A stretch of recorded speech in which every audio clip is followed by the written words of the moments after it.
प्रभु श्री राम पर कालांतर में कई रामायण लिखी गई है, जिसमें वाल्मीकि रामायण, रामचरितमानस, कंबन रामायण, हनुमद रामायण, आनंद रामायण, मूल रामायण, एक श्लोकी रामायण सहित और भी कई रामायण प्रचलित हैं।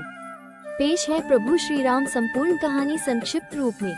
त्रेतायुग में अयोध्या के सूर्यवंशी राजा दशरथ की 3 रानियों कौशल्या, सुमित्रा और कैकेयी से 4 पुत्रों का जन्म हुआ, जिसमें श्री राम माता कौशल्या के पुत्र, लक्ष्मण और शत्रुघ्न माता सुमित्रा के और भरत माता कैकेयी के पुत्र थे। चारों पुत्रों की शिक्षा पूर्ण होने पर महर्षि विश्वामित्र राजा दशरथ के महल आकर राम और लक्ष्मण को अपने यज्ञ की असुरों से रक्षा करने के लिए जंगल के आश्रम में ले जाते हैं। विश्वामित्र के आश्रम में श्री राम ताड़का का वध करके आश्रम की रक्षा करते हैं। ताड़का वध के बाद महर्षि विश्वामित्र श्री राम और लक्ष्मण के साथ जनकपुरी की ओर रवाना होते हैं। रास्ते में वे ऋषि गौतम के आश्रम से गुजरते हैं। वहां श्री राम अपने पैरों से स्पर्श करके पाषाण में परिवर्तित हो चुकी अहिल्या को शाप मुक्त करते हैं। इसके बाद विश्वामित्र श्री राम एवं लक्ष्मण को जनकपुर में सीता स्वयंवर में ले जाते हैं। वहां भगवान श्री राम शिव जी का पिनाक धनुष तोड़ देते हैं। इसके बाद दशरथ जी के चारों पुत्रों का विवाह राजा जनक व उनके छोटे भाई कुशध्वज की पुत्रियों से होता है। श्री राम का विवाह सीता से, लक्ष्मण जी का विवाह उर्मिला से, मांडवी का विवाह भरत से और शत्रुघ्न का विवाह श्रुतकीर्ति से होता है। देवासुर संग्राम में दशरथ का रानी कैकेयी ने साथ दिया था। दशरथ 2 वरदान मांगने का वचन देते हैं। श्री राम के राज्याभिषेक की तैयारी के दौरान मंथरा के उकसाने पर रानी कैकेयी श्री राम को 14 वर्ष का वनवास और अपने पुत्र भरत को अयोध्या का राजा बनाने का वरदान मांगती है। प्रभु श्री राम अपने पिता दशरथ के वचन को निभाने के लिए अपनी पत्नी सीता और भाई लक्ष्मण के साथ सन्यासियों का वेश धारण करके नियमों के तहत 14 वर्ष के लिए जंगल में चले जाते हैं।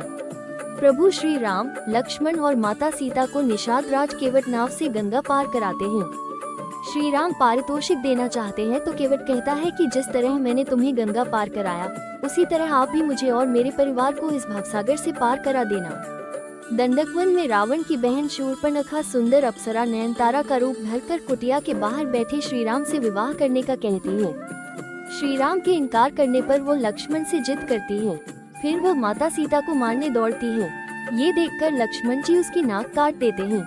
अपनी कटी हुई नाक को लेकर शूर्पणखा अपने भाई और दंडक वन के असुर राजा खर और दूषण के पास पहुंचती हैं। बाद में श्री राम का खर और दूषण से युद्ध होता है, जिसमें दोनों का श्री राम वध कर देते हैं। खर दूषण के वध का समाचार लेकर शूर्पणखा अपने भाई लंकापति रावण के पास पहुंचकर उन्हें भड़काती है और सीता की सुंदरता की तारीफ करती है। इसी के साथ वो कहती है कि आप वनवासी राम की सुंदर पत्नी का हरण करके ले आइए। इसके बाद रावण अपने मामा मारीच को हिरण बनाकर अपहरण की योजना बनाता है। सीता उस सुंदर स्वर्ण हिरण को देकर उसे लाने के लिए श्री राम से जिद करती है। राम जी उस हिरण को लाने के लिए वन में चले जाते हैं। जब हिरण का भेद खुल जाता है तो राम उसका वध कर देते हैं। बहुत देर तक श्री राम नहीं लौटते हैं तो सीता किसी अनहोनी की आशंका से लक्ष्मण को वन में श्री राम की सहायता करने के लिए भेजती है। लक्ष्मण जी एक लक्ष्मण रेखा खींचकर वन में श्री राम को ढूंढने चले जाते हैं। लक्ष्मण जी के जाने के बाद रावण सन्यासी का वेश धारण करके सीता से भिक्षा मांगता है और कहता है कि इस रेखा के पार आकर ही भिक्षा दे तभी ग्रहण करूंगा। माता सीता ये गलती कर देती है और तब रावण अपने असली रूप में आकर अपहरण करके सीता को विमान में बैठाकर ले जाता है। रावण जब विमान से माता सीता का अपहरण करके ले जा रहा होता है तब रास्ते में गिद्धराज जटायु उसे रोकने का प्रयास करते हैं और इसी प्रयास में रावण जटायु का वध कर देता है। जटायु का अंतिम संस्कार करने के बाद श्री राम और लक्ष्मण सीता की खोज में निकल पड़ते हैं। खोजते हुए वे शबरी के आश्रम पहुंच जाते हैं। इसके बाद उनका हनुमान जी और सुग्रीव जी से मिलन होता है। सुग्रीव अपनी व्यथा श्री राम को सुनाता है। सुग्रीव की व्यथा सुनकर राम जी बाली वध के लिए तैयार हो जाते हैं और सुग्रीव और बाली के युद्ध के दौरान राम जी बाली का वध करके सुग्रीव को किष्किंधा का राजा बना देते हैं। सीता की खोज में जामवंत के कहने पर हनुमान जी को अपनी शक्तियों का आभास होता है और वे समुद्र लांघकर अशोक वाटिका पहुंच जाते हैं। वहां उनकी विभीषण से भेंट होती है। इसके बाद वे माता सीता को श्री राम की अंगूठी देकर श्री राम के बारे में बताते हैं। इसके बाद हनुमान जी को मेघनाद बंधक बनाकर रावण के समक्ष खड़ा करता है तो वे रावण को श्री राम के समक्ष समर्पण करने या युद्ध के लिए तैयार रहने के लिए कहते हैं। ये सुनकर रावण उनकी पूंछ में आग लगवा देता है। हनुमान जी अपनी जलती हुई पूंछ से लंका को जला देते हैं। लंका दहन के बाद हनुमान जी विभीषण की मुलाकात श्री राम से कराते हैं और तब नल और नील की योजना से समुद्र पर सेतु का निर्माण किया जाने लगता है। अंत में श्री राम बाली पुत्र अंगद को रावण की सभा में भेजकर समर्पण करने और शांति का अंतिम प्रस्ताव का संदेश देते हैं। रावण नहीं मानता है तो अंगद अपनी शक्ति का प्रदर्शन करके चेतावनी देकर लौट आता है। इसके बाद राम और रावण का युद्ध होता है। तीसरे दिन के युद्ध में श्री राम का कुंभकर्ण से युद्ध होता है और तब कुंभकर्ण मारा जाता है। कुंभकर्ण और रावण के पुत्रों के मारे जाने के बाद लक्ष्मण मेघनाद का युद्ध होता है। तब मेघनाद राम लक्ष्मण को नागपाश में बांध देता है। फिर गरुड़ की सहायता से राम लक्ष्मण को नागपाश से मुक्त कराया जाता है।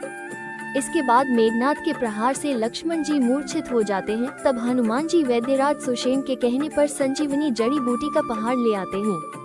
संजीवनी बूटी से लक्ष्मण जी को जब होश आ जाता है तब फिर से उनका मेघनाद के साथ युद्ध होता है और अंत में वे मेघनाद का वध कर देते हैं। इसके बाद राम और रावण का भयंकर युद्ध होता है। विभीषण के बताने पर श्री राम नाभि में तीर छोड़ते हैं और तब रावण का वध करने के बाद प्रभु श्री राम अपनी पत्नी सीता और भाई लक्ष्मण के साथ पुष्पक विमान में बैठकर अयोध्या लौट आते हैं।